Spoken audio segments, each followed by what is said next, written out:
Georgia is becoming the center of the national debate over voting rights and election security. President Biden just wrapped up remarks in Atlanta, where the issue has been heavily debated since the 2020 election.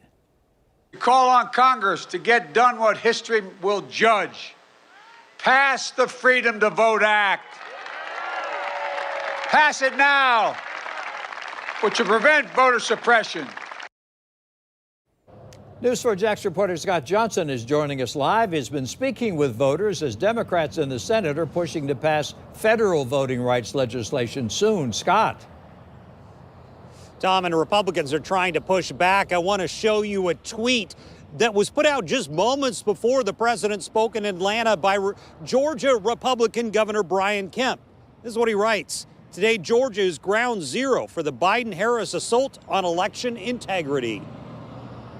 President Biden speaking today about the need for the U.S. to pass voting reform, something Democrats are calling voting rights legislation, as Republicans are pushing for what they refer to as election security measures. In talking to Georgia voters today, I got mixed reviews on the state of voting in Georgia. I'm hoping that this administration, the Biden administration, just go on and solve the problem of allowing the Voters' Rights Act to pass. Who knows?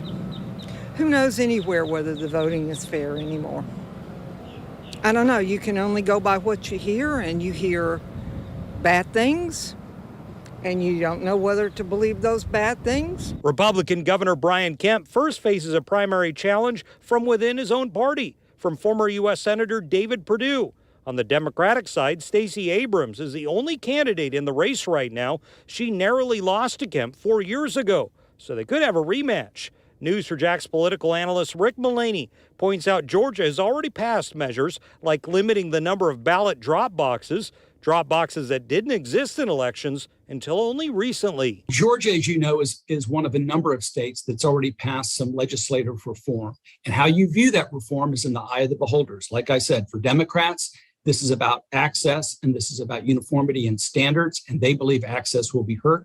For Republicans, this is about security, and this is about local control. Senate Democrats are trying to push to have this voting change voted on by next week, but there are two possible Democratic senators who may not go along with it. They're in doubt. They are Joe Manchin out of West Virginia and Kyrsten Sinema out of Arizona. That could torpedo the whole effort by Senate Democrats. We're live in Southeast Georgia. Scott Johnson, Channel 4, the local station. Scott, something that is getting a lot of news coverage right now is the absence of Stacey Abrams. Are you hearing anything about why she was not there for the president's speech? Well, that is getting a lot of headlines, Tom, all over the place. People are questioning it. The president was asked where Stacey Abrams at. He says it was just a scheduling conflict, but they are in favor of the same thing as far as this voting reform. So he says it was just a scheduling issue, nothing more than that. Back to you. Scott Johnson reporting to us live. Thank you, Scott.